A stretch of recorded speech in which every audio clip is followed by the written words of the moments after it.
Some people say revenge is a dish best served cold. I prefer mine documented, verified, and served with a side of screenshots. My name is Emma, and this is the story of how my sister Riley thought she could steal my fiancé and live happily ever after.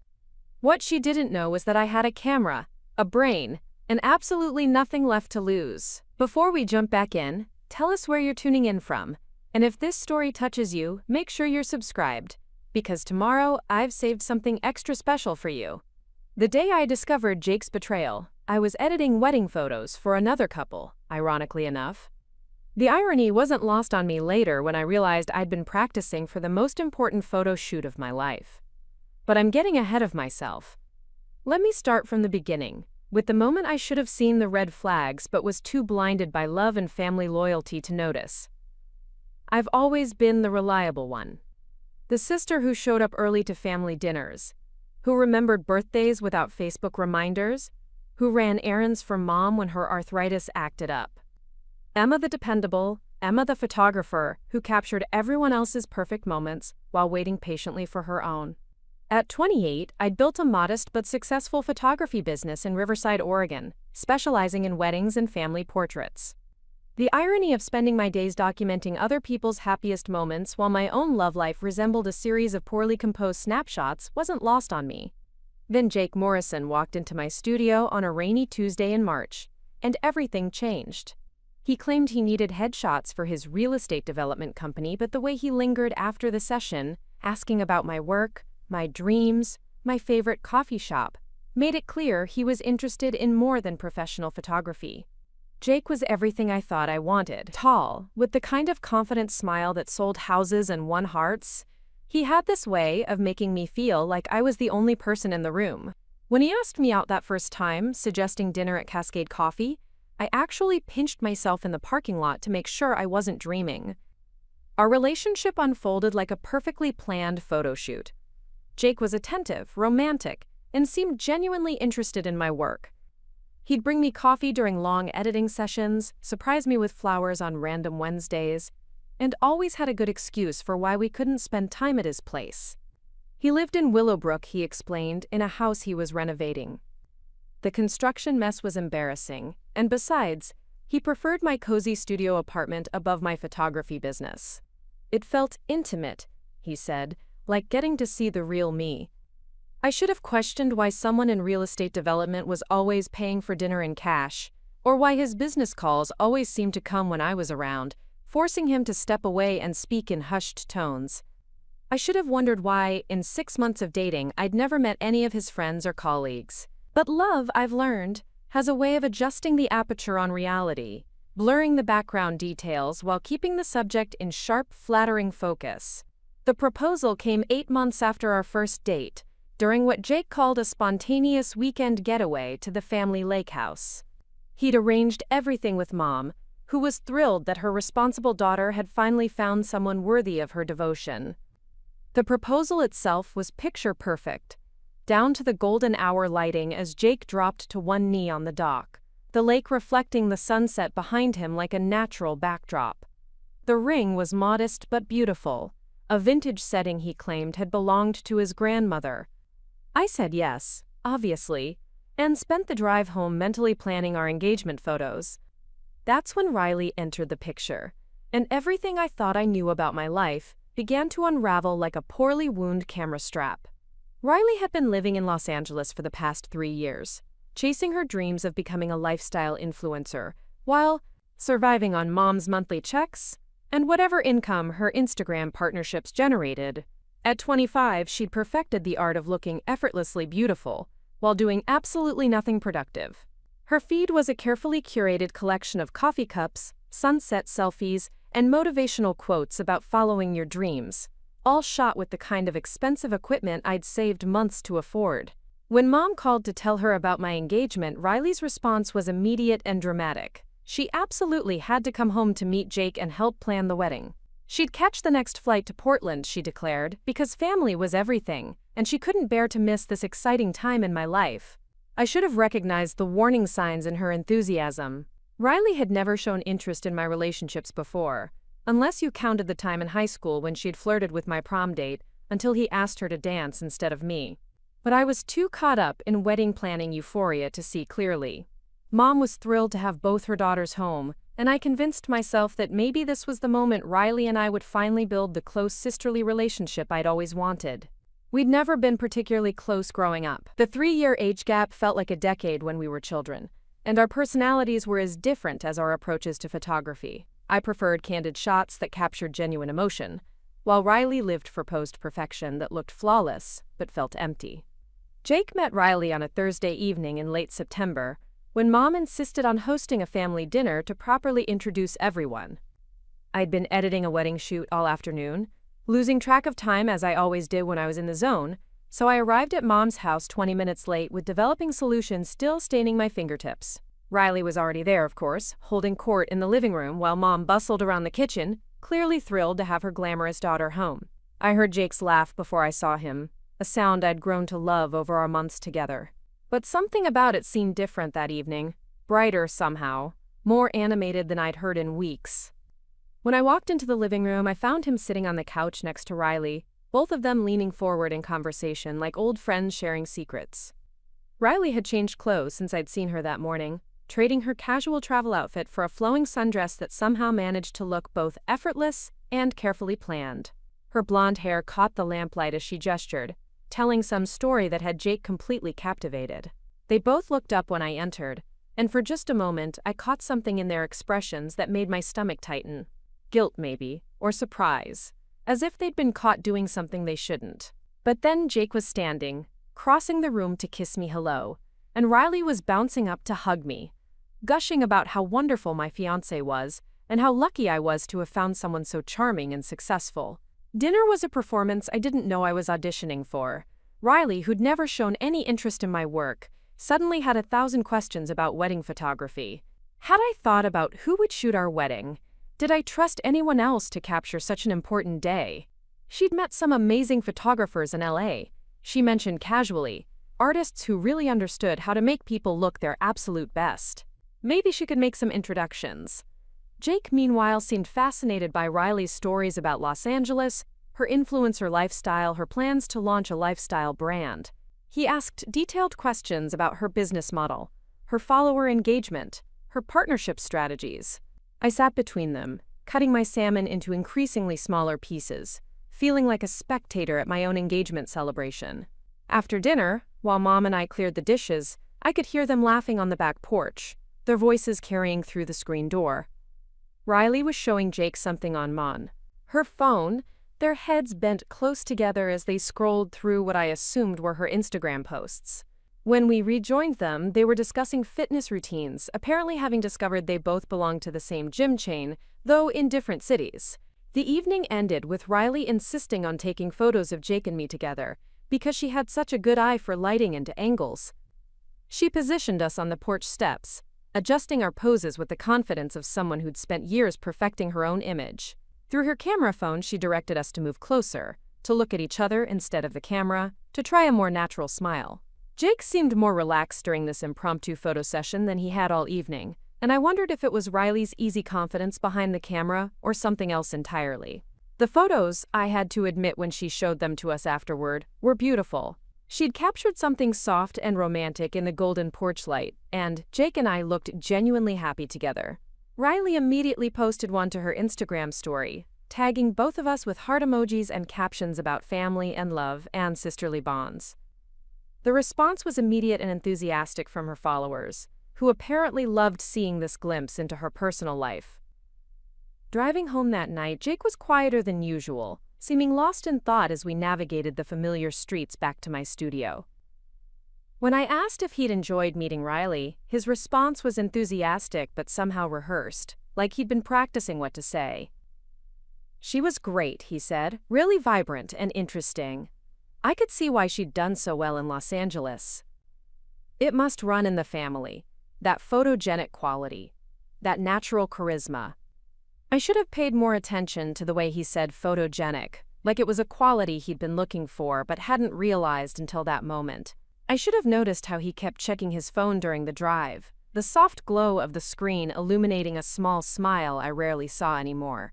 Instead, I focused on planning our own engagement photos, mentally scouting locations around Riverside that would showcase our relationship as beautifully as Riley had managed, with just her phone and the porch light.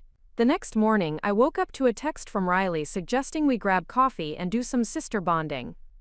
She wanted to hear all about my relationship with Jake, she said, and she had some ideas for the wedding that she was dying to share.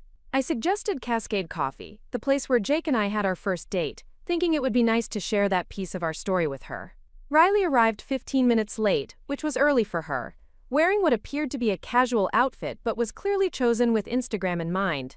She ordered an elaborate drink with multiple modifications while I stuck with my usual black coffee, and we settled into a corner booth where the lighting was particularly flattering. She immediately started taking photos of her drink, the cafe interior, and us together, all while asking questions about Jake that felt oddly specific. How long had we been together? What did he do for work exactly? Did he travel much for business? Had I met his family? Where did he see himself in 5 years? She framed these questions as sisterly interest, claiming she wanted to make sure I'd found someone worthy of my devotion, but something about her intensity made me uncomfortable. It felt less like protective sister concern, and more like a job interview, as if she were gathering information for some unknown purpose. When I mentioned that Jake was renovating his house in Willowbrook and that's why we always stayed at my place, Riley's interest seemed to sharpen.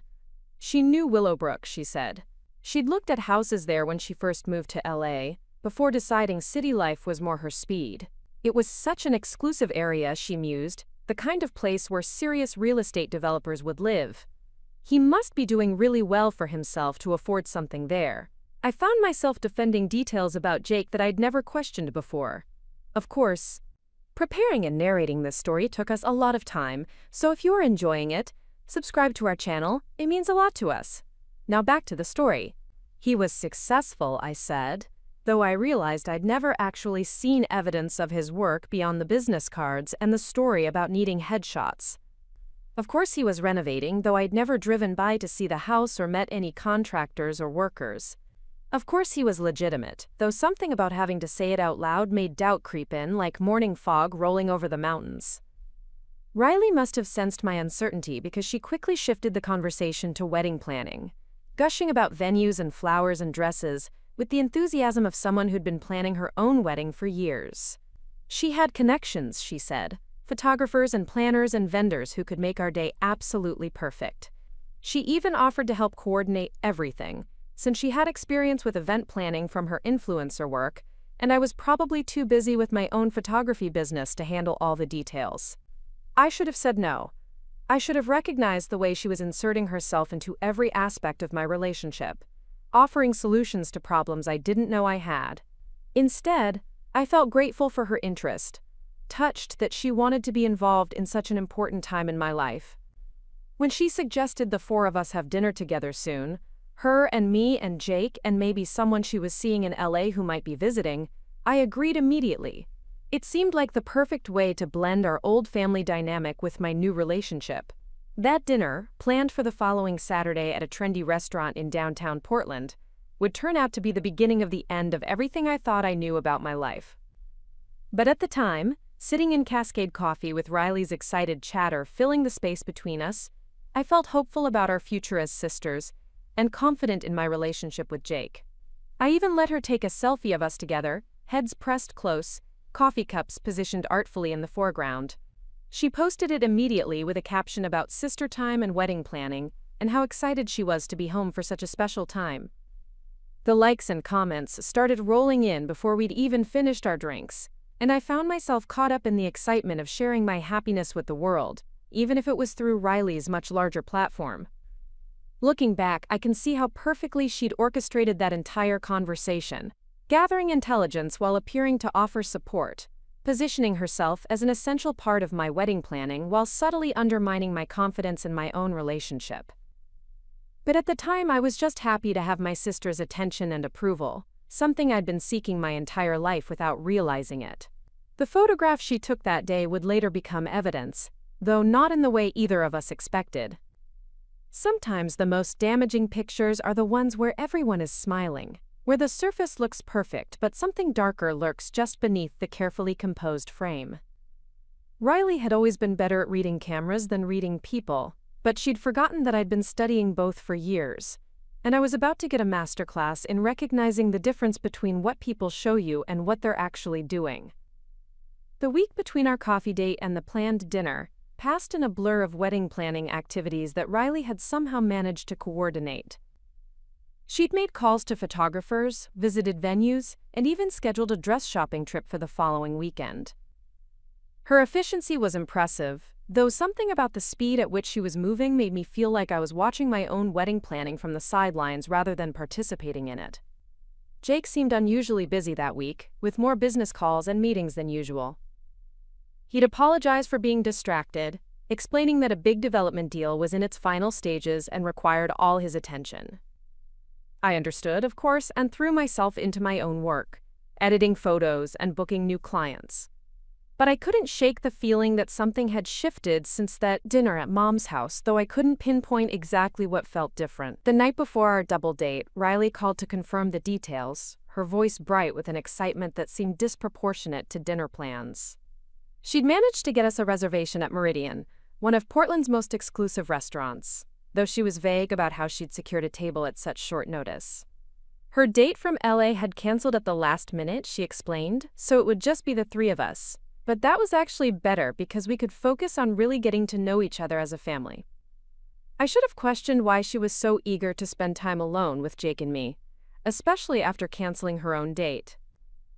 I should have wondered why someone who'd been in Los Angeles for 3 years had such good connections at Portland restaurants. Instead, I spent the day editing an engagement session I'd shot earlier that week, losing myself in the process of bringing out the love and connection between my clients, while trying to ignore the growing feeling that something in my own relationship was slipping out of focus. Saturday evening arrived with the kind of crisp October air that made everything feel possible.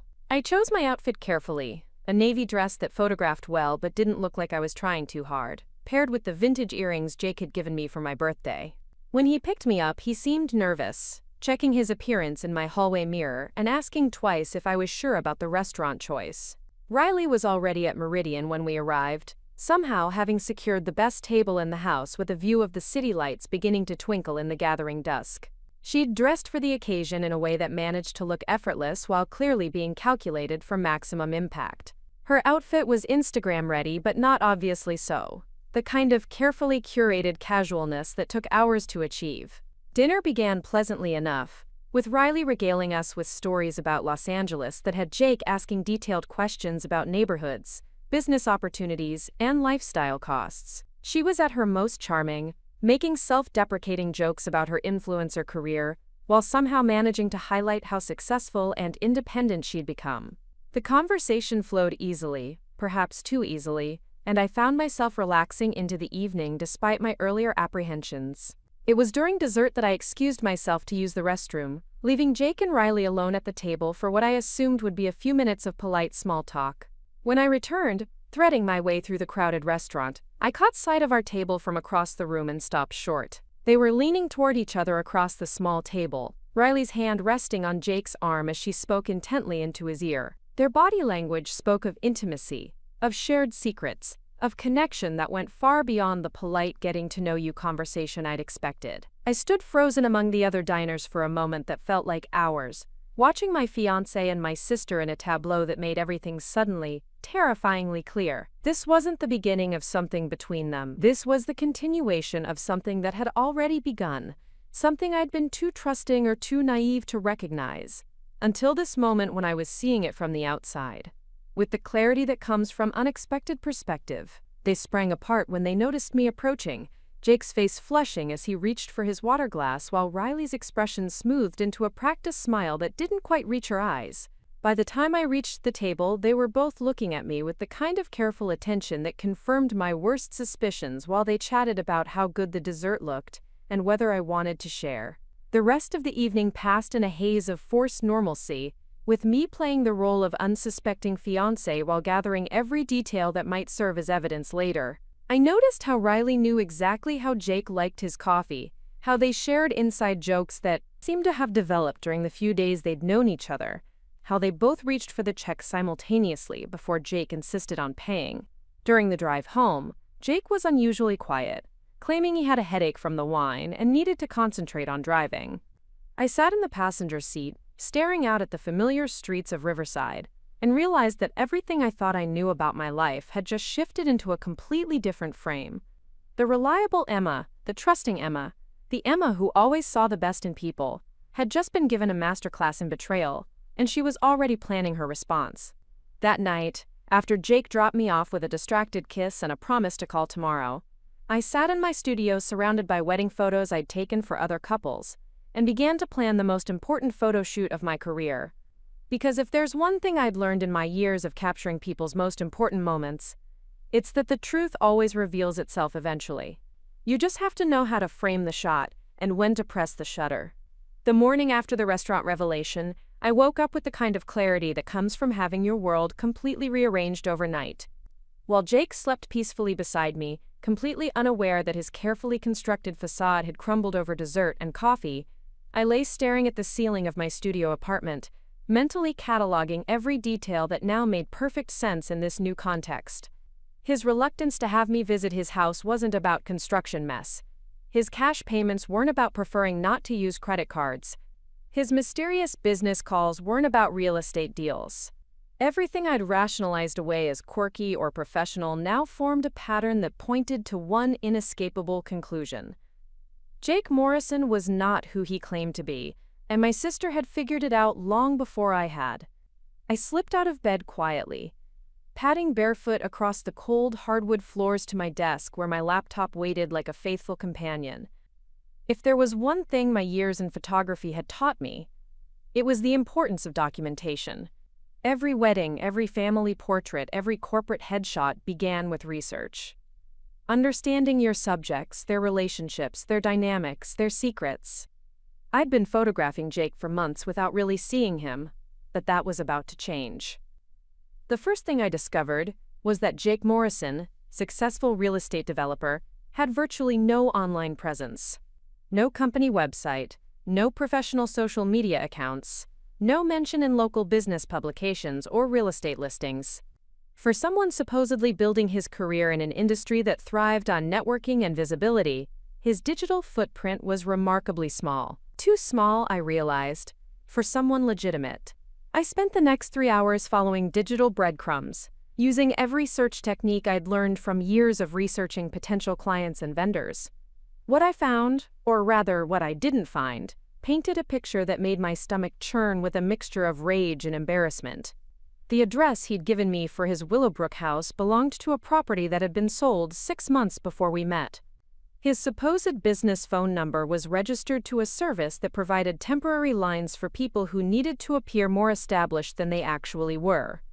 But the real bombshell came when I decided to reverse search the photos from his headshot session, the ones that had supposedly launched our relationship.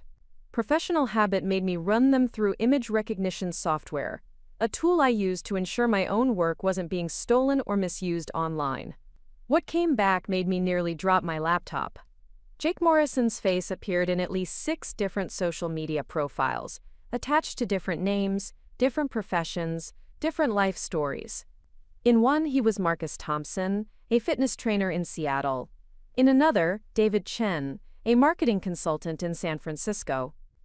Each profile was carefully crafted, with just enough detail to seem legitimate but not enough to be easily verified. Each one featured the same confident smile, the same practiced charm, the same ability to make someone feel like they were the only person in the room. My hands were shaking as I screenshotted everything, creating a digital file that would have made any private investigator proud. But this wasn't just about gathering evidence anymore. This was about understanding how thoroughly I'd been played, and more importantly, how Riley fit into this elaborate deception. I was so absorbed in my research that I didn't hear Jake stirring until he was already padding toward the bathroom, mumbling something about needing to leave early for a morning meeting. I quickly minimized my browser windows, switching to an innocuous photo editing project as he emerged, hair tousled and looking deceptively innocent in the morning light. "Morning, beautiful," he said, kissing the top of my head as he reached for the coffee I'd brewed hours earlier. "You're up early. Couldn't sleep?" "Just had some inspiration for a new project," I replied, keeping my voice carefully neutral as I watched him in my peripheral vision. "You know how it is when creativity strikes." He nodded, though I noticed how his eyes flicked toward my laptop screen, trying to see what I was working on. This small gesture, which I might have missed yesterday, now felt significant. How many other signs had I ignored? How many times had he been checking up on me, monitoring what I knew or suspected? "I might be late tonight," he said, gathering his clothes from yesterday that were scattered across my bedroom floor. "This deal I'm working on is heating up, and you know how these things go." I knew exactly how these things went, though not in the way he meant. "Of course," I said. "I'll probably be editing late anyway. Rachel wants to meet for coffee later to discuss a potential collaboration." Rachel Chen was my oldest friend and my most trusted ally in the photography world. We'd met in college, bonded over our shared love of capturing authentic moments, and had been supporting each other's careers ever since. More importantly, Rachel had a degree in computer science that she'd put to use building one of the most sophisticated photo editing and management systems I'd ever seen. If anyone could help me document what I was discovering about Jake, it would be Rachel. Jake's response to hearing her name was subtle but telling.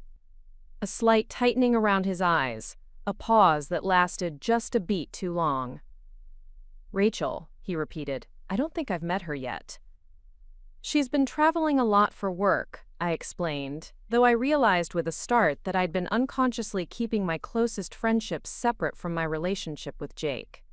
Another red flag I'd missed. "She's been wanting to meet you, though. Maybe we can all have dinner soon." "Definitely," Jake said, though his tone suggested the opposite. "I'd love to meet your friends." After he left, promising to text me later about dinner plans, I immediately called Rachel. She answered on the second ring, her voice bright with the energy of someone who'd already been awake for hours working on client projects. "Emma, please tell me you're calling with good news about that engagement shoot you mentioned. I've been dying to see those photos." "Rachel, I need your help with something else entirely," I said, cutting straight to the point. "How quickly can you meet me? And bring your laptop. The good one." There was a pause, and when Rachel spoke again, her voice had shifted to the focused tone she used when facing a technical challenge. "How serious are we talking?" Scale of 1 to 10, where 1 is helping you pick Instagram filters and 10 is someone's about to go to jail. "Probably a 7, I said, then reconsidered. "Maybe an 8. "Cascade coffee in 30 minutes, she said without hesitation. "Order me the largest coffee they have and find the corner table where no one can see our screens." Rachel arrived 28 minutes later, her messenger bag loaded with enough technology to run a small surveillance operation. She took one look at my face and immediately set up her laptop without asking any questions, creating a mobile command center that would have impressed any private detective. For the next hour, I laid out everything I'd discovered about Jake while Rachel's fingers flew across her keyboard, pulling up databases and running searches that went far beyond anything I could have managed on my own. What we uncovered was worse than I'd imagined. Jake Morrison, or whatever his real name was, appeared to be running what Rachel called a long con, targeting women with established careers and financial stability. The pattern was consistent across multiple cities. Identify a successful but lonely woman, create an elaborate false identity that would appeal to her specific desires, build trust through romantic attention, and then slowly gain access to her resources, connections, or in some cases, her business assets. "Look at this," Rachel said, pointing to a series of transactions she'd traced through public records. 3 different women in 3 different cities, all successful professionals, all involved with versions of this same guy. And in each case, money went missing from business accounts, or expensive equipment disappeared, or valuable contacts were somehow compromised. My blood ran cold as I realized what this meant. He's not just lying about who he is, he's stealing from these women. Exactly. "And Emma," Rachel looked up from her screen, her expression serious. "I think your sister might be involved. Look at this." She pulled up Riley's Instagram account, scrolling back through several months of posts. What I saw made everything click into place with sickening clarity.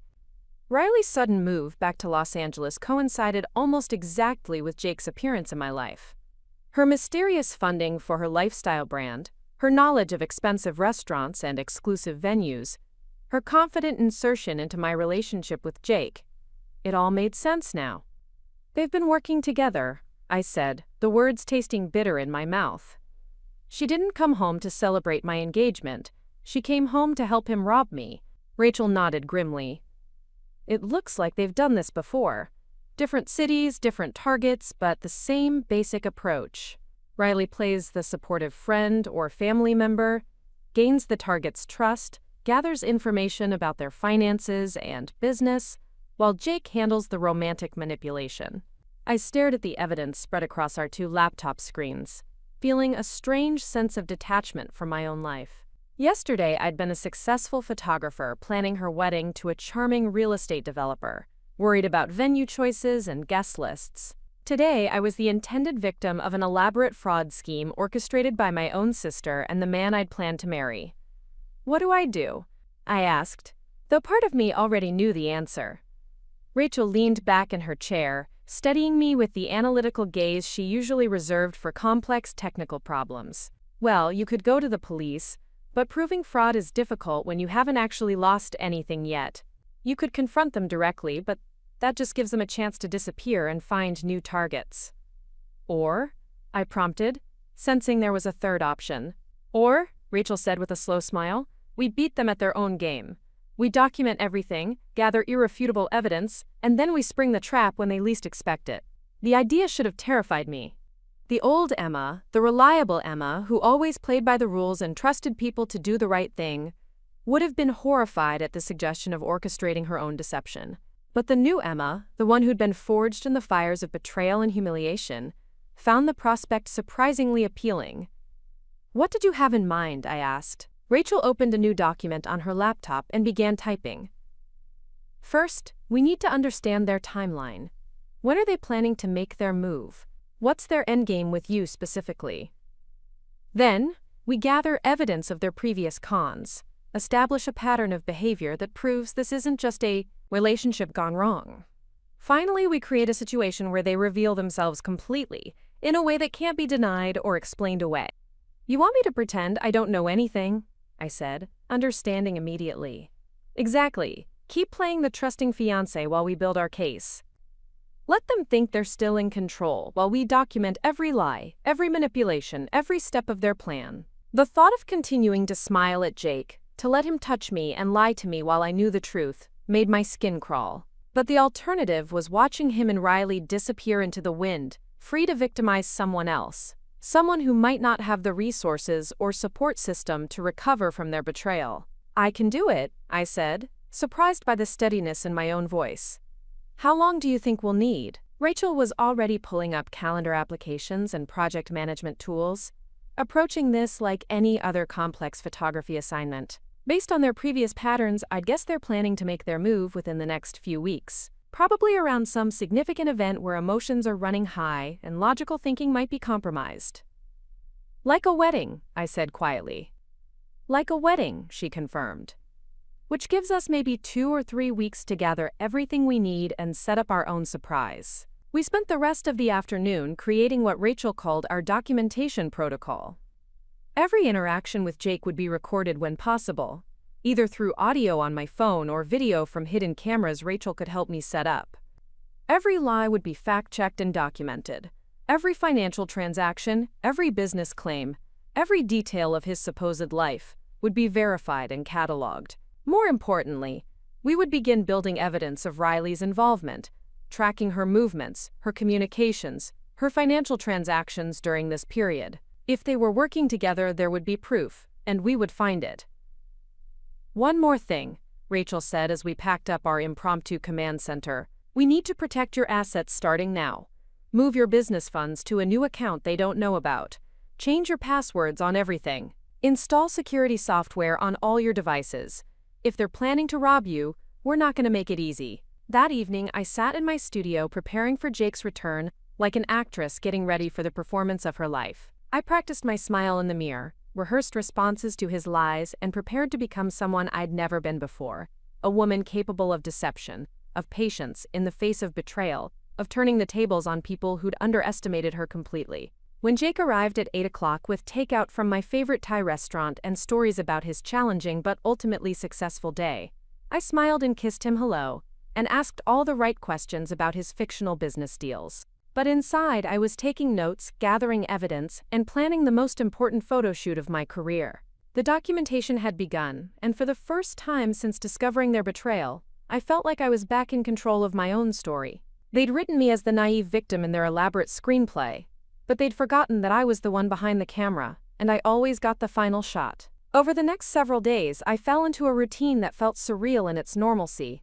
Jake would leave in the mornings for his supposed business meetings, and I would immediately begin my real work, documenting his lies, tracing his movements, and building the case that would eventually bring down his entire operation. Rachel had helped me install sophisticated tracking software on my devices that could monitor any attempts to access my accounts or gather information about my business. She'd also provided me with recording equipment so small and advanced that I felt like a character in a spy movie, documenting conversations and interactions that revealed more about Jake's true nature with each passing day. The most disturbing discovery came when I followed him one Tuesday morning, using the photography skills I'd developed for wildlife and street photography to remain unseen while tracking his movements through downtown Riverside. Instead of heading to business meetings, Jake drove to a cheap motel on the outskirts of town, where he met with Riley in a scene that confirmed every suspicion I'd harbored about their relationship. From my concealed position in the parking lot, telephoto lens focused on their motel room window, I captured images that told the story more clearly than any confession could have. Riley and Jake weren't just collaborating on a con, they were romantically involved, had probably been involved long before either of them had contacted me.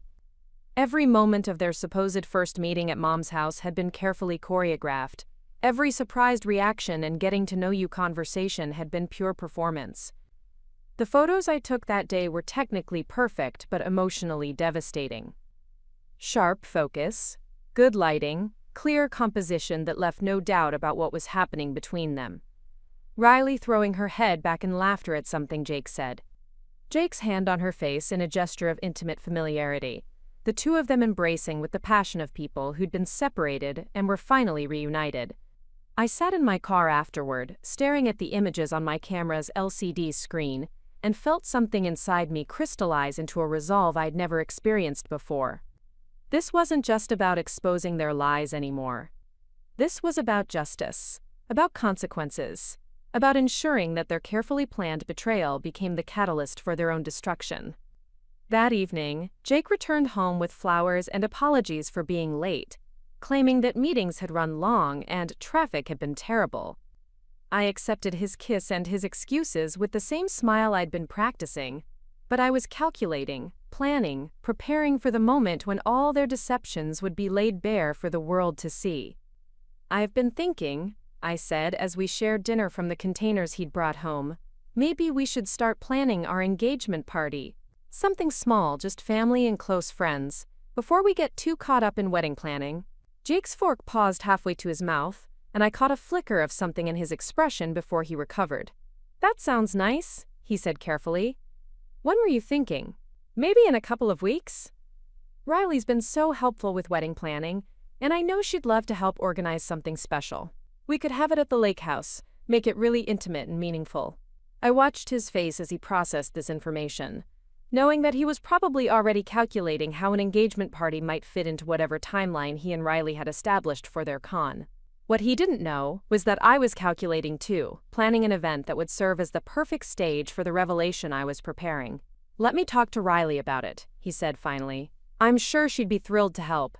"Actually," I said, pulling out my phone, "let me call her right now. I'm so excited about this idea." Before Jake could object, I was dialing Riley's number, putting the phone on speaker so he could hear the entire conversation. Riley answered with her usual breathless enthusiasm, though I thought I detected a note of caution when she heard that Jake was there too. "Emma, perfect timing. I was just thinking about you. How are the wedding plans coming along?" "Great," I said, watching Jake's face carefully. "Actually, I'm calling because I want to plan an engagement party. Something special, just family and close friends. I was hoping you'd help me organize it." There was a pause that lasted just a beat too long before Riley's enthusiasm kicked into overdrive. Oh my God, yes, that sounds absolutely perfect. What are you thinking? Where? I have so many ideas already. I was thinking the lake house in 2 weeks. Maybe that Saturday afternoon? Something casual but elegant, you know? And Riley, I want you to be my photographer for the event. I know you're not a professional, but you have such a good eye, and I trust you to capture all the important moments. This suggestion seemed to surprise both Riley and Jake, though for different reasons. Riley's pause was longer this time, and when she spoke, her voice had lost some of its artificial brightness. Are you sure? I mean, I'd be honored, but this is such an important event. Wouldn't you want a real photographer? You are a real photographer, I insisted, meaning every word in ways she couldn't possibly understand. Besides, who better to capture our family celebration than family? I want someone who really understands what this means to all of us. After hanging up, Jake was quiet for the rest of the evening, claiming he had emails to catch up on for work. I watched him from the corner of my eye as he typed on his laptop, wondering if he was communicating with Riley about this new development, adjusting their plans to account for the engagement party timeline. What neither of them knew was that I was adjusting my plans too, creating an event that would serve as the perfect finale to weeks of careful documentation. An engagement party where the real surprise wouldn't be the celebration of my fake relationship, but the exposure of their elaborate deception. The stage was set, the players were in position, and the countdown to revelation had begun. In 2 weeks, everyone would finally see the truth about Jake Morrison and Riley. But by then, I'd have gathered enough evidence to ensure that this was the last con they'd ever attempt together. As I lay in bed that night, listening to Jake's carefully measured breathing beside me, I thought about the woman I'd been just a week ago, and the woman I was becoming. The old Emma would have been heartbroken, devastated, probably willing to forgive and forget for the sake of keeping the peace. But the new Emma, forged in betrayal and strengthened by purpose, was ready to show them exactly what happened when you underestimated someone who'd spent years learning how to see the truth through a lens. The engagement party planning consumed the next 2 weeks in ways that would have seemed normal to any outside observer. Riley threw herself into the role of devoted sister and event coordinator with an enthusiasm that might have been touching if I hadn't known the truth. She spent hours on the phone with caterers, florists, and rental companies, creating what she promised would be an unforgettable celebration of love and family unity. What she didn't realize was that every phone call was being recorded. Every vendor contact was being documented, and every financial transaction was being traced through the sophisticated monitoring system Rachel had helped me establish. We weren't just planning an engagement party anymore. We were orchestrating the most elaborate sting operation ever disguised as a family celebration. Jake's behavior during this period became increasingly erratic, swinging between moments of genuine affection that made me question my own discoveries and periods of distraction that confirmed everything I'd learned about his true nature.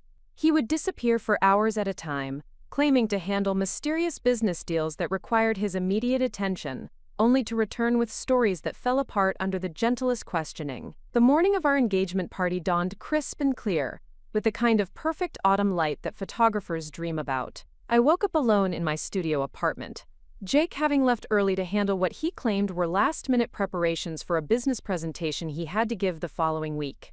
His absence was actually a relief, giving me time to prepare for what I knew would be the most challenging performance of my life. Rachel arrived at sunrise with coffee and the final pieces of equipment we'd need for the day.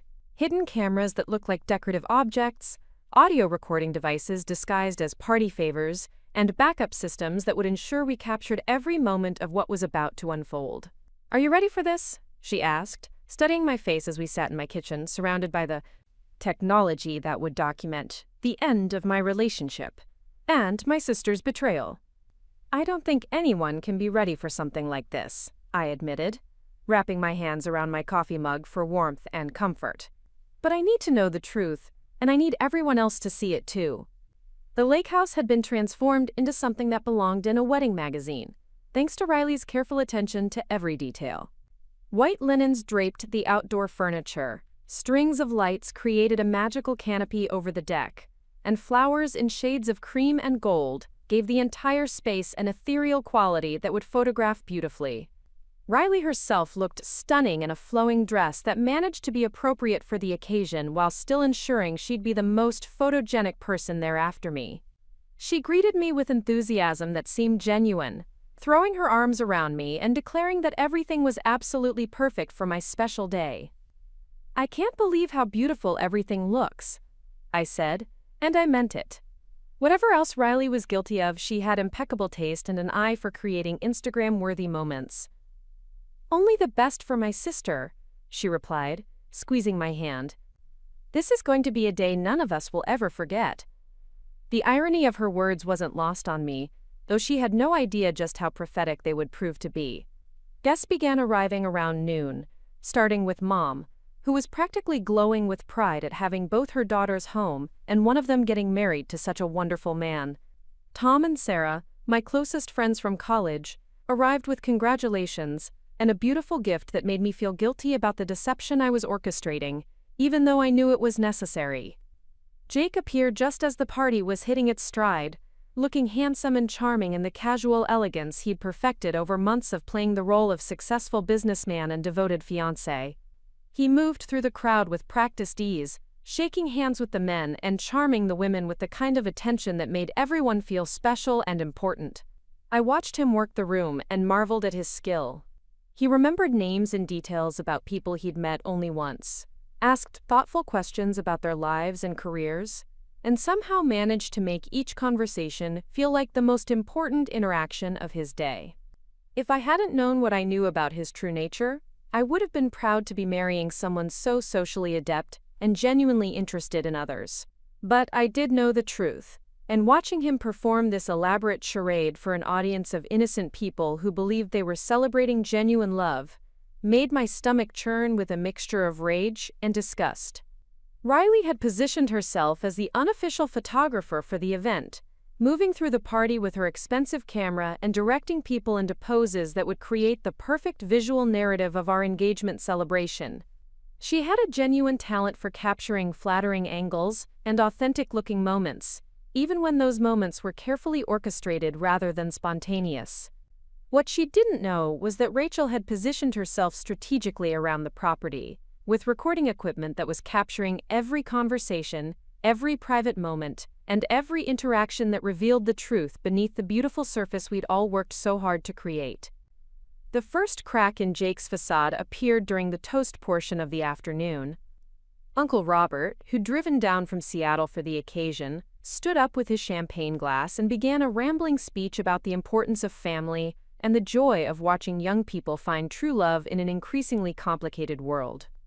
"I remember when Emma was just a little girl with her first camera," he said, smiling at me across the crowded deck. "She was always trying to capture the perfect moment, the exact second when something real and beautiful was happening. And now she's found that same kind of authenticity in her relationship with Jake." I saw Jake's expression flicker for just a moment, a micro-expression of discomfort or guilt that anyone who wasn't looking for it would have missed entirely.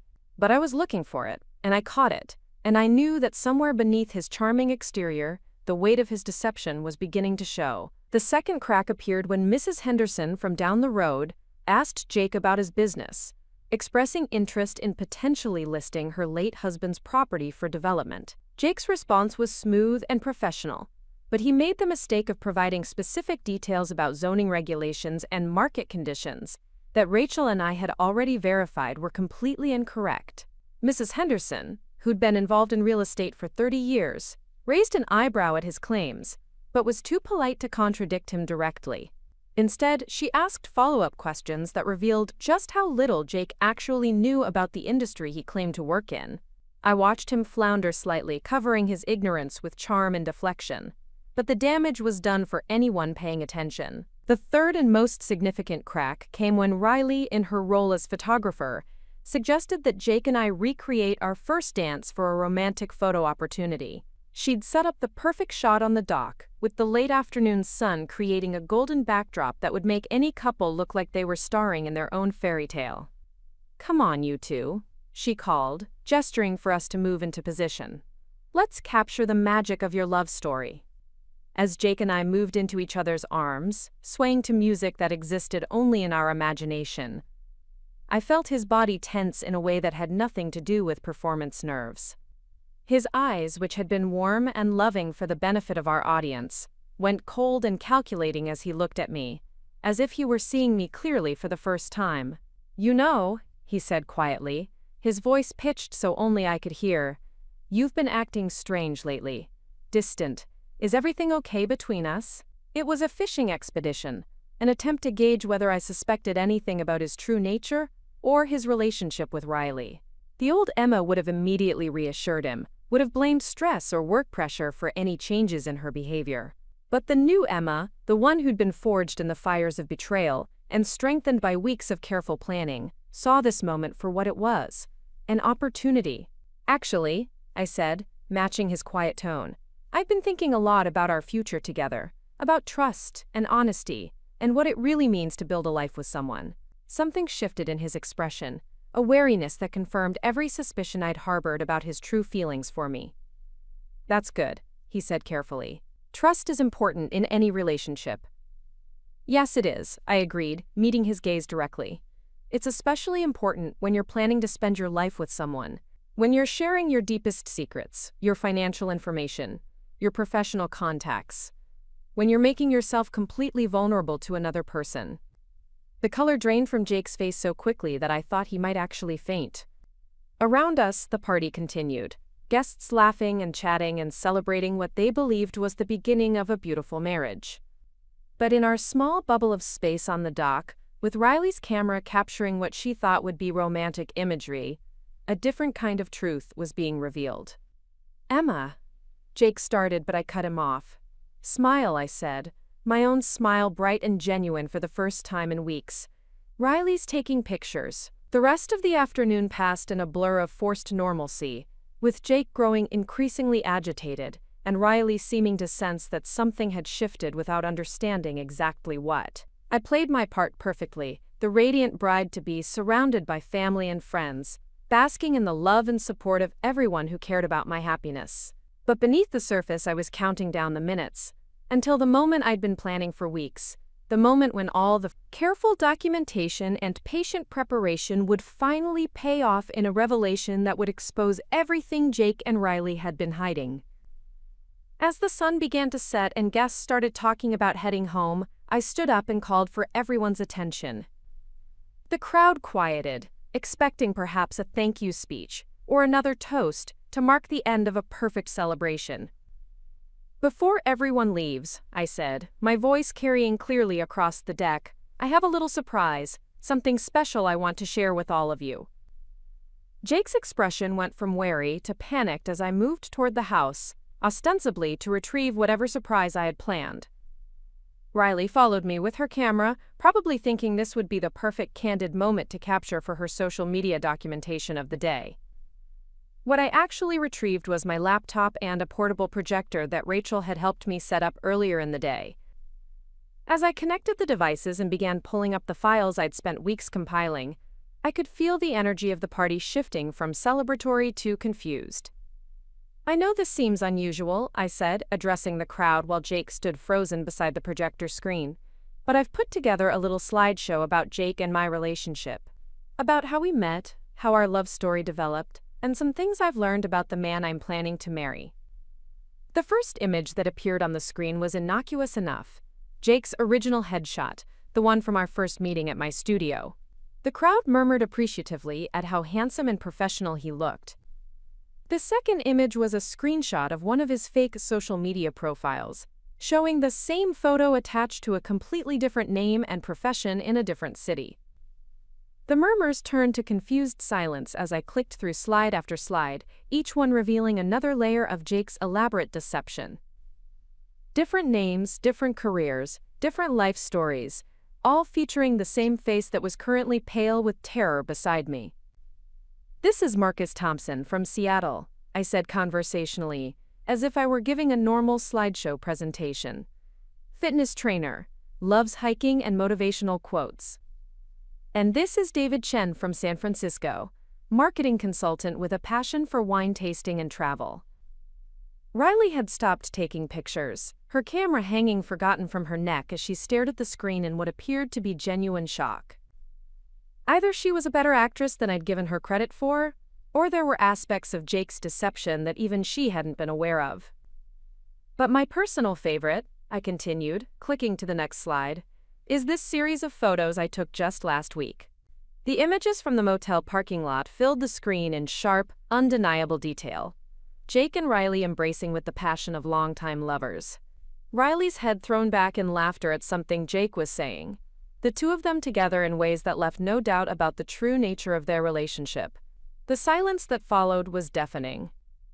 I could hear the lake lapping against the dock, birds calling from the trees, and the barely audible sound of multiple people holding their breath as they processed what they were seeing. Mom was the first to find her voice, though it came out as barely more than a whisper. "Riley? What is this?" Riley's response was to drop her camera and run, not toward the house to gather her things or toward her car to make an escape, but directly to Jake, throwing her arms around him in a gesture that confirmed everything the photos had already revealed. "It's not what it looks like," she said, though her actions made it clear that it was exactly what it looked like. Jake, meanwhile, had found his voice and was attempting to regain control of the situation through the same charm and manipulation that had gotten him this far. "Emma, I can explain everything. These photos, they're taken out of context. Riley and I were just friends, and she was upset about something, and I was comforting her." "Really?" I said, clicking to the next slide, which showed financial records Rachel had helped me trace. "Then I'm sure. You can explain these bank transfers from Riley's account to yours, dating back 6 months. Or these travel receipts showing you've been following the same route through multiple cities, targeting the same type of women in each location." The evidence was overwhelming, undeniable, and presented with the kind of clinical precision that left no room for doubt or alternative interpretation. Every lie, every manipulation, every aspect of their elaborate con was laid bare for everyone to see. Uncle Robert was the first guest to speak up, his voice rough with barely controlled anger. "Son, I think you need to leave. Now." Other voices joined his, a chorus of family and friends who'd been deceived and manipulated, demanding answers and explanations that Jake couldn't provide. The party that had begun as a celebration of love and family had transformed into a reckoning that stripped away every pretense and revealed the ugly truth beneath the beautiful surface. Jake made one last attempt to salvage the situation, turning to me with what he probably thought was his most convincing expression of wounded innocence. "Emma, please. You're making a terrible mistake. I love you. Everything I've done because I love you." "No," I said, my voice steady and clear. "Everything you've done because you thought I was an easy target. Because you saw a lonely woman with a successful business and decided she'd be perfect for your next con. But you made one crucial mistake." "What's that?" he asked, though he looked like he already knew he didn't want to hear the answer. "You forgot that I'm a photographer?" I said, gesturing to the screen full of evidence behind me. "And photographers see everything. We document everything. We capture truth, even when people are trying desperately to hide it."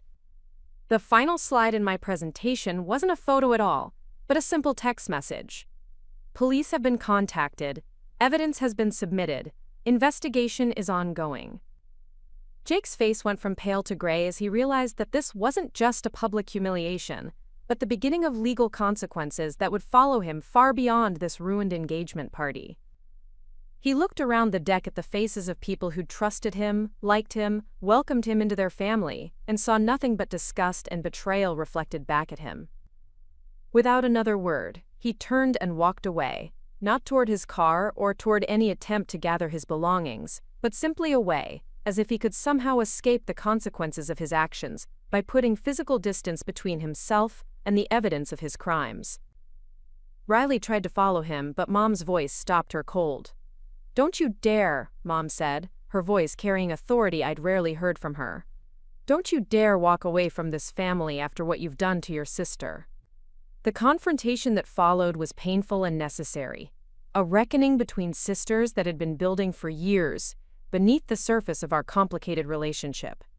Riley's explanations were a mixture of justification and self-pity, painting herself as another victim of Jake's manipulation, while simultaneously revealing just how deeply she'd been involved in planning my betrayal. But the most shocking revelation came when Riley, cornered and desperate, finally told the truth about how long she'd been working with Jake and how many other women they'd targeted together. The scope of their operation was staggering, a multi-state con game that had been going on for years, with Riley serving as both scout and accomplice in dozens of elaborate schemes. As the last guests left and the sun set over the lake, I found myself standing alone on the dock where, just hours earlier, I'd been posing for romantic photos with a man I'd planned to marry. The party decorations still hung from the trees, and the remnants of our celebration were scattered across tables that would need to be cleaned up tomorrow. But for the first time in months, I felt truly alone in a way that was liberating rather than lonely. The elaborate deception that had defined my life for nearly a year was finally over.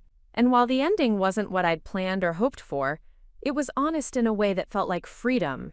Rachel appeared beside me as I stood there, having stayed behind to help with cleanup and to make sure I was okay after the emotional devastation of the day. "How do you feel?" she asked, settling beside me on the dock. "Empty," I said honestly, but also relieved, like I've been holding my breath for months and can finally exhale. "What happens now?" I thought about the question, considering the debris of my old life and the possibilities of whatever came next. "Now I rebuild," I said. But this time, I do it with my eyes wide open. Above us, the first stars were beginning to appear in the darkening sky, and somewhere in the distance I could hear the sound of cars driving away, carrying the news of this day to the rest of our small community. By tomorrow, everyone would know the truth about Jake Morrison and Riley, but they'd also know the truth about me, that I was stronger than anyone had given me credit for, and that underestimating me had been the biggest mistake my enemies could have made. The 3 days following the engagement party passed in a strange suspension of time, as if the entire world had shifted off its axis and was slowly trying to right itself. My phone rang constantly with calls from relatives, friends, and even strangers who'd heard about what happened through the intricate network of small-town gossip. Some called to offer support, others to satisfy their curiosity, and a few to share their own stories of close calls with people who'd seemed too good to be true.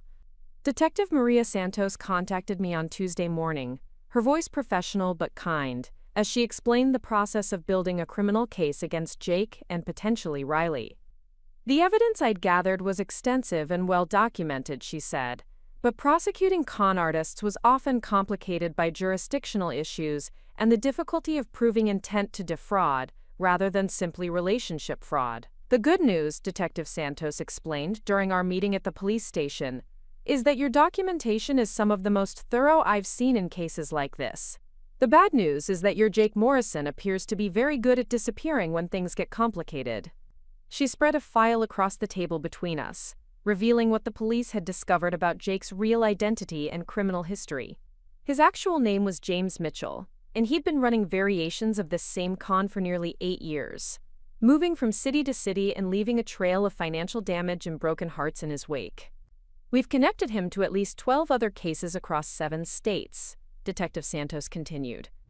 The amounts stolen range from a few $1,000s to nearly $50,000 in one case, where he managed to gain access to a woman's business accounts. The scope of his criminal enterprise was staggering, and I felt a mixture of horror and relief knowing that I'd escaped before becoming another statistic in his growing file of victims. But what disturbed me most was learning that Riley wasn't his first accomplice. He'd worked with other women in other cities, always finding someone willing to help him identify and manipulate targets in exchange for a share of the profits. "What about my sister?" I asked, though part of me already knew the answer. "That's more complicated," Detective Santos admitted. "Based on the evidence you've provided, she was clearly involved in planning and executing the con against you. But determining her level of culpability versus her own victimization by Mr. Mitchell requires more investigation." The distinction felt important legally, but emotionally, it made little difference to me. Riley had chosen to participate in my betrayal, regardless of how she'd been recruited or what promises Jake had made to her. The sister I'd grown up with, the one I'd always hoped to have a closer relationship with, had looked me in the eye and systematically helped someone else plan to destroy my life. Over the following weeks, as the police investigation expanded and more victims came forward, a clearer picture emerged of Jake's methods and Riley's role in them. She'd been with him for nearly 2 years, serving as his advanced scout and emotional manipulator in what appeared to be a highly organized criminal enterprise. Riley's social media presence, which I'd always assumed was purely narcissistic, turned out to be an elaborate research tool. She'd used her follower networks and engagement analytics to identify potential targets: women who were successful but isolated, financially stable but emotionally vulnerable. Her sudden trip home hadn't been motivated by sisterly affection, but by the realization that I fit their target profile perfectly. The financial records Rachel had helped me trace revealed the full extent of their operation. Riley had been receiving regular payments from Jake, amounts that coincided with successful cons in other cities. Her lifestyle in Los Angeles, which had always seemed mysteriously funded, was actually supported by the money stolen from women like me across the country. But perhaps the most disturbing discovery was that I hadn't been their endgame. According to communications the police recovered from Riley's phone, they'd been planning to take much more than just my business savings. They'd been researching ways to gain access to my client database, my professional equipment, and even my studio lease, apparently planning to steal not just my money but my entire livelihood. The revelation hit me like a physical blow, sitting in Detective Santos's office as she explained what they'd uncovered. Jake hadn't just been planning to rob me, he'd been planning to destroy me completely, leaving me with nothing while he and Riley moved on to their next victim with a fully functioning photography business to sell or exploit. We believe they were planning to execute the final phase of their con within the next few weeks, Detective Santos explained. Probably around the time of your actual wedding, when emotions would be running high and you'd be most likely to make impulsive financial decisions. I thought about the wedding venue Riley had been so enthusiastic about helping me book, the expensive photographers she'd recommended, the elaborate plans that would have required significant upfront payments and financial commitments. Every suggestion she'd made, every helpful recommendation, had been designed to put me deeper in debt and make me more dependent on Jake's supposed financial support. The wedding that I'd been planning as the beginning of my new life would have been the final act of my destruction, with me walking down the aisle toward a man who was planning to leave me with nothing but debt and devastation. But Jake had made one crucial mistake in his calculations. He'd assumed that because I was trusting and generous, I was also naive and helpless. He'd underestimated my intelligence, my resourcefulness, and my ability to see through lies when I finally started looking for the truth. Most importantly, he'd failed to account for the fact that my patience and careful planning could be just as effective as his charm and manipulation. The police investigation moved forward with methodical precision, building a case that would hopefully prevent Jake and Riley from victimizing anyone else. Federal authorities became involved due to the interstate nature of their crimes, and I found myself working with FBI agents who specialized in financial fraud and organized con games. Agent Jennifer Walsh, the lead federal investigator, was particularly interested in the documentation system Rachel and I had developed. Our combination of digital surveillance, financial tracking, and photographic evidence had created what she called a textbook example of how to gather evidence against sophisticated con artists. Most victims realize they've been conned only after the damage is done, Agent Walsh explained during one of our meetings. By then, the perpetrators are long gone, and the evidence is mostly circumstantial. What you've done here is document a con in real time, creating an irrefutable record of their methods and intentions. The compliment felt strange, given that I'd never wanted to become an expert in catching criminals. But there was something satisfying about knowing that my careful documentation might help other women avoid the devastation Jake and Riley had planned for me. As the legal proceedings moved forward, I had to confront the complicated reality of what would happen to Riley. Despite everything she'd done, she was still my sister, and the thought of her facing serious prison time created a conflict between my desire for justice and my lingering family loyalty. Mom struggled with this dilemma even more than I did, torn between horror at what Riley had done and maternal instinct to protect her daughter from the consequences of her actions. Our conversations during this period were painful and necessary, forcing us to examine the family dynamics that had enabled Riley's sense of entitlement and disregard for others. I keep thinking about what I could have done differently, Mom said during one of our long talks in her kitchen, the same room where this whole nightmare had begun months earlier. Maybe if I'd been stricter with her, or made her face consequences for her behavior when she was younger. This isn't your fault, I told her. though I understood her need to find some explanation for how Riley had become someone capable of such betrayal. Riley made her own choices. She's an adult, and she chose to hurt people for money. But even as I said the words, I couldn't entirely escape my own sense of guilt and confusion. Had I missed signs of Riley's true nature over the years? Had my desire for a closer relationship with my sister blinded me to her capacity for manipulation and cruelty? Could I have protected other victims if I'd recognized her true character sooner? These questions haunted me during the weeks following the engagement party, as I tried to rebuild my life and make sense of everything that had happened. My photography business, ironically, was busier than ever, as word spread about my experience and other women reached out wanting to work with someone who understood the importance of seeing clearly and documenting truth. But the most unexpected consequence of exposing Jake and Riley was the response from their previous victims. As news of their arrest spread through law enforcement networks and media coverage, women from across the country began contacting me to share their own experiences and express gratitude that someone had finally stopped them. These conversations were both heartbreaking and empowering, revealing the full scope of damage Jake and Riley had caused, while also demonstrating the resilience and strength of the women they'd targeted. Each story was different in its details, but similar in its arc. Intelligent, successful women who'd been isolated and manipulated by people they'd trusted, people who'd seemed to offer love and support, but were actually calculating predators. Sarah from Denver had lost her entire retirement savings to Jake's investment scam. Maria from Phoenix had her business contacts stolen and used to defraud her clients. Jennifer from Seattle had discovered Jake's true identity only after he'd disappeared with thousands of dollars and valuable equipment from her medical practice. The worst part wasn't the money, Jennifer told me during one of our phone conversations. It was feeling like such a fool for believing in him, for thinking that someone actually cared about me for who I was rather than what I could provide. I understood that feeling intimately, the way betrayal could make you question not just your judgment about other people but your fundamental worth as a human being.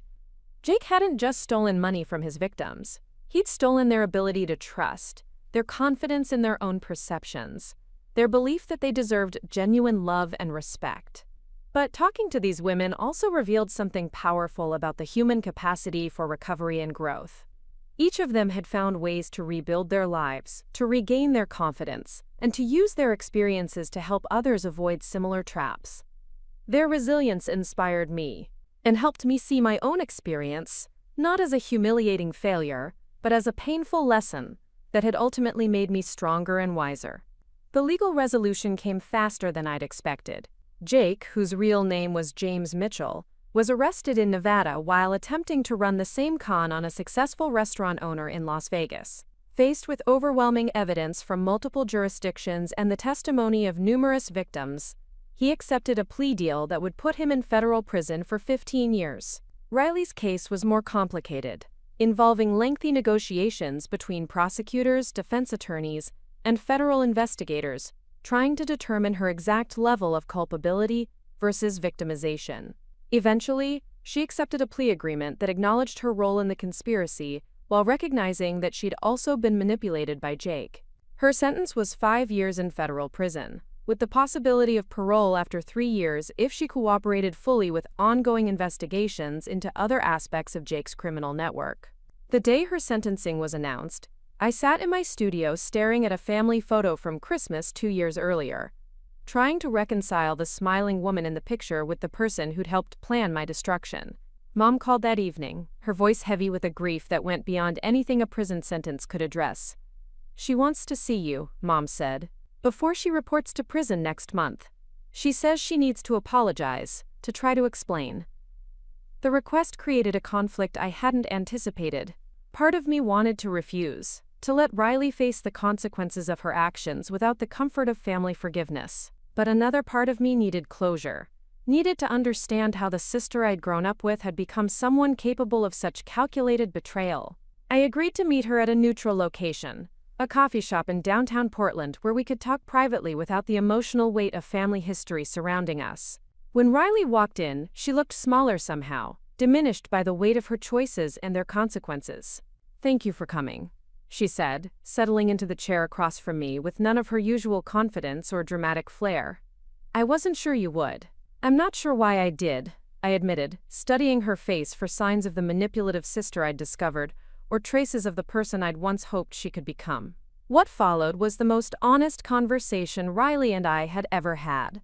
A painful excavation of years of resentment, jealousy, and miscommunication that had created the foundation for her ultimate betrayal. She talked about feeling overshadowed by my stability and success, about the pressure of living up to expectations she couldn't meet, about the appeal of Jake's offer to finally have power over the sister who'd always seemed to have everything figured out. I told myself I was just evening the score, she said, her voice barely above a whisper. You had the business, the respect, the life that seemed so perfect. I convinced myself that you owed me something, that taking from you wasn't really stealing because you had so much. The explanation didn't excuse her actions, but it helped me understand the twisted logic that had allowed her to justify destroying my life. Riley had never learned to build her own success or create her own happiness. Instead, she'd focused on tearing down what others had accomplished, as if diminishing others could somehow elevate her. Do you understand what you almost took from me? I asked, needing her to acknowledge the full scope of her planned betrayal. Not just money, but my business, my reputation, my ability to trust anyone ever again. I know, she said, tears streaming down her face. I know. And I'll spend the rest of my life trying to understand how I became someone capable of that. The meeting lasted 2 hours, covering years of family history and months of criminal planning, with an honesty that felt both devastating and necessary. When we finally stood to leave, Riley reached for my hand, her grip desperate and pleading. Can you ever forgive me? She asked, the question carrying the weight of our entire relationship and its uncertain future. I don't know, I said honestly. Maybe someday, but forgiveness isn't the same as trust, and trust isn't the same as relationship. What you did changed everything between us, permanently. I understand, she whispered, releasing my hand and stepping back. I just needed you to know that I'm sorry, truly sorry for all of it. I watched her walk away, knowing it might be years before I saw her again, and felt a complicated mixture of sadness and relief. The sister I'd always wanted a closer relationship with was going to prison, but the sister who'd betrayed me was finally facing consequences for her actions. Both realities were true simultaneously, and learning to hold them both without contradiction would be part of my ongoing healing process. The federal trial that followed brought media attention I hadn't anticipated, with reporters interested in the story of the photographer who documented her own betrayal and helped bring down a multi-state con operation. I gave a few interviews, hoping that sharing my experience might help other women recognize similar warning signs in their own relationships. But the most meaningful recognition came from Agent Walsh, who asked if I'd be interested in consulting on other financial fraud cases involving romance scams and family manipulation. My combination of photography skills, investigative instincts, and lived experience made me uniquely qualified to help law enforcement understand how sophisticated con artists operated and how victims could protect themselves. You've turned one of the worst experiences of your life into a tool for helping others, Agent Walsh said during our final meeting about Jake's case. That takes incredible strength and wisdom. The compliment felt earned in a way that few things in my life ever had. I'd survived betrayal by the two people I'd trusted most, gathered evidence that helped put dangerous criminals in prison, and found a way to use my painful experience to prevent others from suffering similar losses. The journey from victim to survivor to advocate had been painful but transformative, teaching me capabilities I'd never known I possessed. As I drove home from the federal courthouse after Jake's sentencing, I thought about the woman I'd been a year earlier and the woman I'd become through surviving his and Riley's betrayal. The old Emma had been trusting to a fault, generous with her affection, and naive about people's capacity for deception. The new Emma retained those positive qualities, but had added vigilance, skepticism, and a hard-earned understanding of how to protect herself without becoming cynical or closed off. The engagement ring Jake had given me, which had turned out to be stolen from one of his previous victims, had been returned to its rightful owner through the FBI's Victim Restitution Program. My studio apartment, which had once felt like a temporary space while I waited to build a life with someone else, now felt like home in a way it never had before. I was single again, but not in the desperate, lonely way I'd been before Jake appeared in my life. I was single by choice, taking time to heal and grow and figure out what I actually wanted from a relationship rather than accepting whatever seemed available. The difference felt profound, like the contrast between a hurried snapshot and a carefully composed portrait that captured something true and lasting. The lake house, scene of both my worst betrayal and my greatest triumph, became a place of healing rather than pain. I started spending weekends there, using the quiet and natural beauty to process everything that had happened and plan for whatever came next. The dock where Jake and I had posed for fake romantic photos became my favorite spot for morning coffee and evening reflection, a place where I could remember my own strength and resilience. Sometimes, sitting there with my camera in my lap and the mountain light playing across the water, I would think about the photos Riley had taken that final day, the images she'd captured, thinking she was documenting my downfall, but which actually showed the moment I reclaimed my own power. In those pictures, if you knew how to look, you could see the exact moment when the victim became the victor, when the woman who'd been underestimated revealed her true capabilities. Those were the photos I treasured most, not because they were technically perfect or aesthetically beautiful, but because they documented the most important transformation of my life.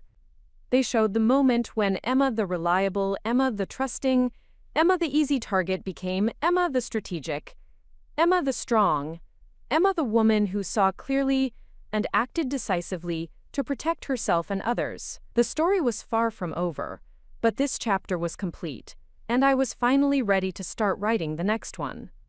18 months after the engagement party that changed everything, I stood in the center of my newly expanded photography studio, surrounded by the controlled chaos of a business that had grown beyond anything I'd ever imagined possible. The space that had once been my modest one-room operation had expanded to include 3 separate shooting areas, a client consultation room, and a dedicated office where I could handle the administrative side of what had become a thriving enterprise.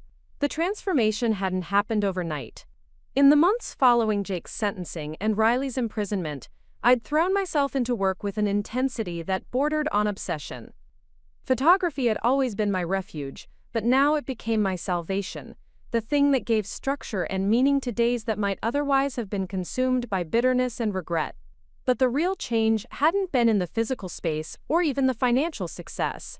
The real change had been in me, in the way I approached my work, my relationships, and my understanding of what it meant to see clearly and capture truth. The woman who'd been naive enough to miss the warning signs of an elaborate con had evolved into someone who could spot deception from across a crowded room and help others develop the same protective instincts.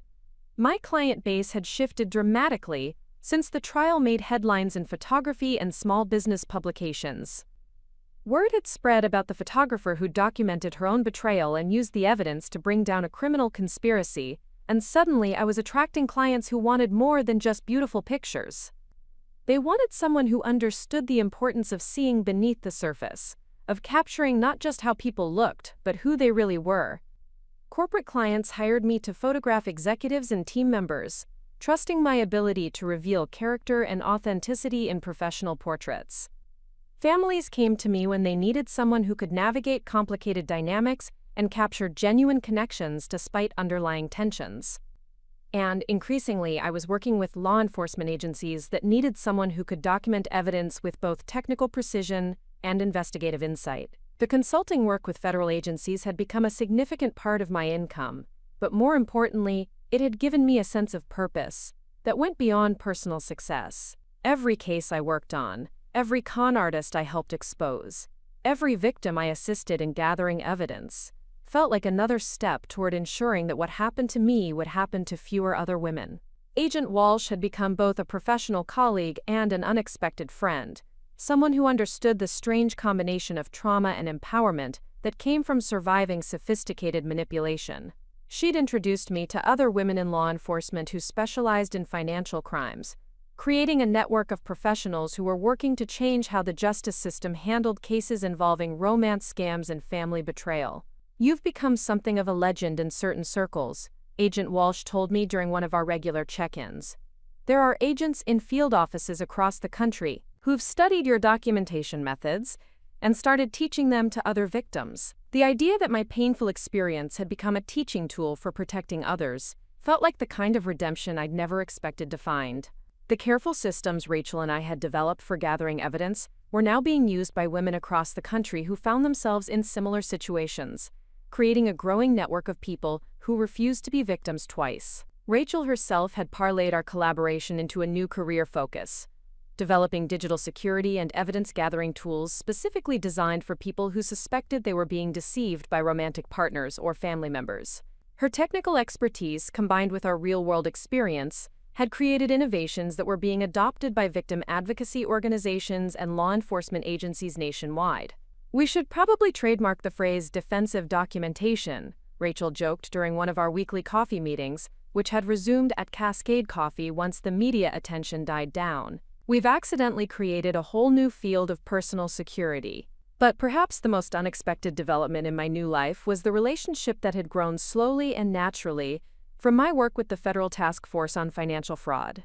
Tyler Morrison worked as a forensic accountant for the FBI, specializing in tracing money through complex criminal enterprises like the one Jake and Riley had been running. The irony of his last name hadn't been lost on either of us when Agent Walsh first introduced us at a case consultation meeting. "No relation to your ex-fiancé," Tyler had said with a wry smile that immediately put me at ease. Different spelling, different character, different everything. Our relationship had developed with the kind of careful patience that comes from having learned hard lessons about trust and deception. We'd worked together professionally for months before having our first personal conversation outside of a case meeting. We'd been friends for months after that before either of us acknowledged the growing attraction that made our professional collaboration increasingly difficult to maintain with complete objectivity. "I feel like I should disclose something," Tyler had said during a dinner that had started as a work meeting and gradually evolved into something more personal. "I've read your entire case file. I know everything about what Jake and Riley did to you, and I know how you exposed them. I hope that doesn't make things weird between us." The admission should have made me uncomfortable, but instead it felt liberating. Here was someone who knew the worst thing that had ever happened to me and was still choosing to spend time with me. Not out of pity or curiosity, but out of genuine respect for how I'd handled an impossible situation. "Actually," I'd replied, "it's kind of a relief. No pretending, no gradual revelations, no wondering when I should bring up the fact that my ex-fiancé is in federal prison for running cons on women like me." Tyler's laugh had been warm and genuine, free of the careful sympathy I'd grown tired of receiving from people who didn't know how to respond to my story. "Well, when you put it like that, it does streamline the getting-to-know-you process." Our relationship progressed with deliberate slowness, built on a foundation of professional respect and personal compatibility, rather than the intense romantic fantasy that had characterized my relationship with Jake. Tyler was steady where Jake had been exciting, honest where Jake had been charming, and real where Jake had been performance. More importantly, Tyler understood the work that had become central to my life and identity. He'd seen firsthand how financial predators operated, how they targeted victims, and how difficult it was for survivors to rebuild their lives and learn to trust again. He didn't see my vigilance as paranoia or my independence as rejection. He saw them as hard-earned wisdom that made me stronger and more interesting rather than damaged or difficult. The first time Tyler came to the lake house, nearly a year after we'd started dating, I'd been nervous about sharing the space where so much of my trauma and triumph had played out. But watching him move through the rooms with quiet appreciation, pausing to look at the photos I'd displayed of family gatherings and peaceful moments, I realized that the house had truly become mine again, rather than a monument to betrayal. "This is where it happened?" he asked when we reached the deck where I'd revealed Jake and Riley's deception to our assembled family and friends. "This is where it ended," I corrected, settling into one of the Adirondack chairs I'd positioned to catch the morning light. "Where I stopped being a victim and became someone who fights back." Tyler sat beside me, following my gaze across the lake to the mountains beyond. "Do you think you'll ever completely trust your own judgment again? About people, I mean." It was the kind of direct question that would have made me uncomfortable coming from anyone else, but Tyler had earned the right to ask difficult things by proving he could handle whatever answers I gave him. "I think I trust my judgment better now than I ever did before," I said after considering the question carefully. Before Jake, I trusted blindly, assumed the best about everyone, ignored warning signs because I wanted to believe in fairy tales. Now I trust thoughtfully, with evidence and verification and healthy skepticism. That sounds lonely, Tyler observed, though his tone was curious rather than critical. It's the opposite of lonely, I replied, reaching for his hand. It's liberating. When you know you can protect yourself, when you know you can see clearly and act decisively, you can afford to be open with people who've earned it. You can choose to trust rather than trusting by default. The conversation had marked a turning point in our relationship, the moment when we both acknowledged that what we were building together was solid enough to withstand the weight of my history and strong enough to support the future we were beginning to envision. Mom had taken longer to come to terms with the new reality of our family, struggling with guilt over Riley's actions and uncertainty about how to maintain a relationship with a daughter who was in federal prison. The weekly visits to the correctional facility in Oregon, where Riley was serving her sentence, had become a painful ritual that left Mom emotionally drained but unwilling to abandon her maternal responsibilities. She seems different, Mom reported after one of these visits. Quieter, more thoughtful. She's been taking classes, working in the library. She says she's trying to understand how she became someone capable of what she did. I'd maintained my own correspondence with Riley through carefully written letters that walked the line between maintaining family connection and protecting my own emotional well-being. Her letters revealed someone who was genuinely grappling with the magnitude of her betrayal and its consequences, but I remained cautious about accepting her expressions of remorse at face value.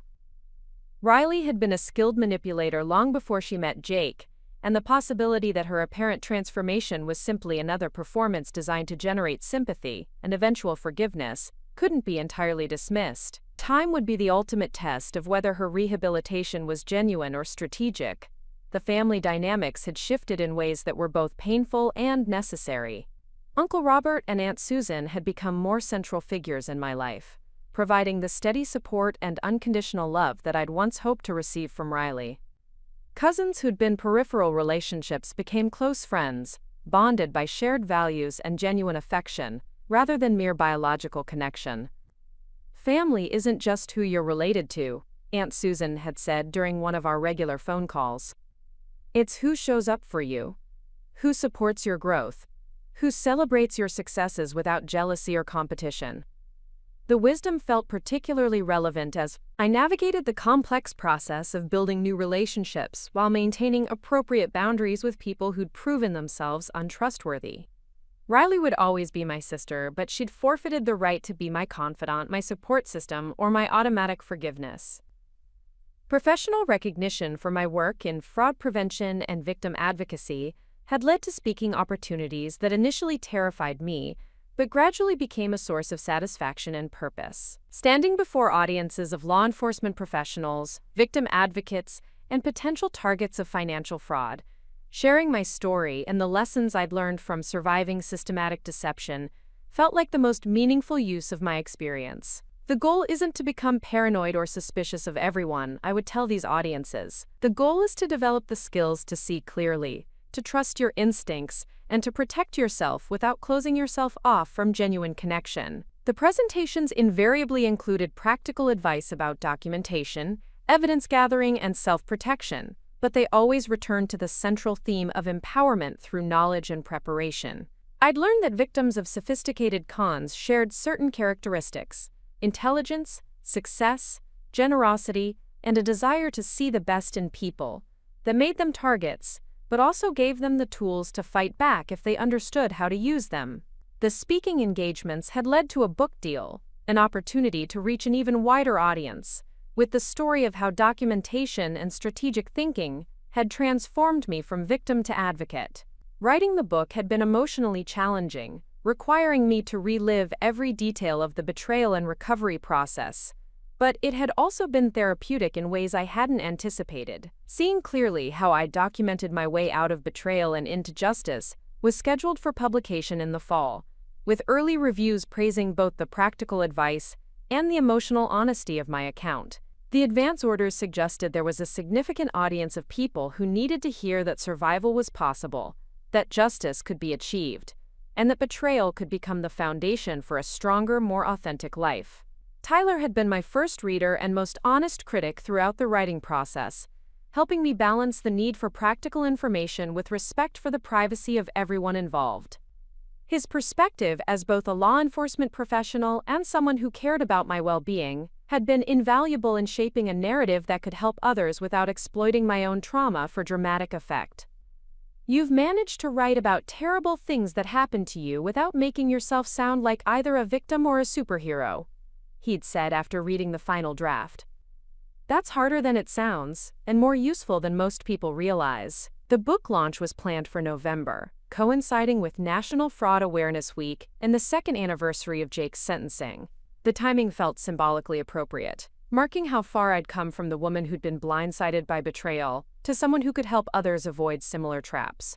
But perhaps the most significant development in my new life was the realization that happiness looked different than I'd expected it to. The old Emma had equated happiness with romance, marriage, traditional markers of success, and social acceptance. The new Emma had discovered that happiness was autonomy, purpose, meaningful work, and relationships built on mutual respect rather than neediness or fantasy. Standing in my expanded studio on a crisp October morning, reviewing the schedule that included corporate shoots, family sessions, and a consultation with FBI agents working on a new romance scam case, I felt a contentment that was deeper and more sustainable than anything I'd experienced during my relationship with Jake. The work was challenging and meaningful. The relationships in my life were honest and supportive. The future was uncertain but full of possibilities that I was equipped to evaluate and pursue with confidence. Most importantly, I knew that I could trust myself to navigate whatever came next, whether it was professional opportunities, personal relationships, or unexpected challenges. Tyler arrived at noon with lunch from the deli down the street, a tradition we'd established for days when my schedule was too packed for a proper meal break. We sat in the consultation area of my studio, surrounded by examples of my recent work, talking about his current cases and my upcoming book promotion schedule. "Any regrets?" he asked, a question that had become a kind of check-in between us, a way of acknowledging the unusual path that had brought us together. "About which part?" I replied, though I knew what he was really asking. "About any of it. The whole experience, the way it changed your life, the work you're doing now instead of the life you thought you wanted." I considered the question seriously, looking around at the studio I'd built, thinking about the women I'd helped, the criminals I'd helped expose, the relationship I was building with someone who knew all my scars and chose to love me anyway. "I regret that other people got hurt," I said finally.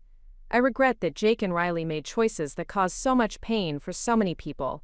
But I don't regret how I responded to what they did, and I don't regret who I became because of it. Even if it means you'll never be as trusting as you were before?" "Especially because of that," I said without hesitation. "Blind trust isn't a virtue. It's a vulnerability that puts you and the people who care about you at risk. Learning to trust wisely, to love carefully, to see clearly, that's not damage. That's growth." Tyler smiled. The expression that had first attracted me because it was genuine rather than calculated, warm rather than practiced. "I love your complicated, careful, strategic heart," he said. "It's the safest place I've ever been." Later that evening, after Tyler had returned to his own apartment, and the studio was quiet except for the soft hum of equipment and the distant sounds of downtown Riverside settling into night, I sat at my desk reviewing the final proofs for a family portrait session I'd completed that weekend. The family had been referred to me by Agent Walsh, a woman whose husband had been running financial scams that she'd discovered and reported to authorities. The portrait session had been part of her healing process, a way of documenting her family as it really was, rather than as she'd been led to believe it was. Looking at the images I'd captured, I could see the story they told. A strong woman surrounded by children who adored her, all of them moving forward together despite the betrayal that had shattered their previous understanding of their life.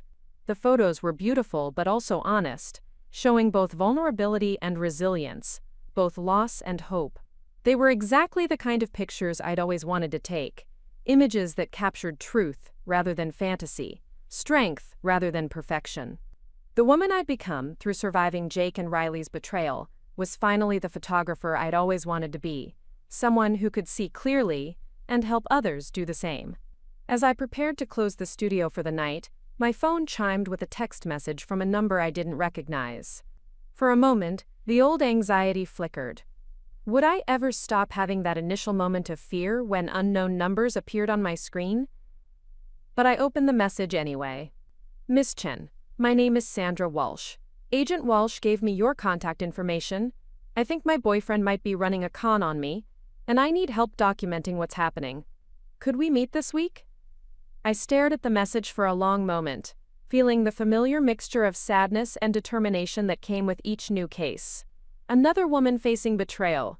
Another person who needed help seeing clearly and protecting herself. Another opportunity to transform my painful experience into something that could prevent someone else's destruction. I typed back quickly. Yes, we can meet. You're not alone in this, and you're stronger than you know. Tomorrow at 2 p.m. work for you? The response came immediately. Yes, thank you. I don't know what I would have done if I couldn't find someone who understood. I smiled, thinking about the woman I'd been 2 years earlier, desperate and alone, and convinced that no one could possibly understand what I was going through. Now I was the person that other women found when they needed someone who understood. Someone who'd been through the darkness and emerged with both scars and wisdom. Turning off the lights in my studio and locking the door behind me, I walked out into the cool evening air with the satisfaction that comes from work that matters, relationships that sustain, and a future that held promise rather than fear. The story that had begun with betrayal and devastation had become something larger and more meaningful, a narrative of survival, justice, and the power of seeing clearly in a world full of beautiful lies. Tomorrow, I would help another woman document her way to safety and justice. Tonight, I would go home to my apartment that was truly mine, to my life that I'd built with my own hands and protected with my own wisdom, and rest in the knowledge that I was exactly who I was meant to be. Up next, you've got 2 more standout stories right on your screen. If this one hit the mark, you won't want to pass these up. Just click and check them out.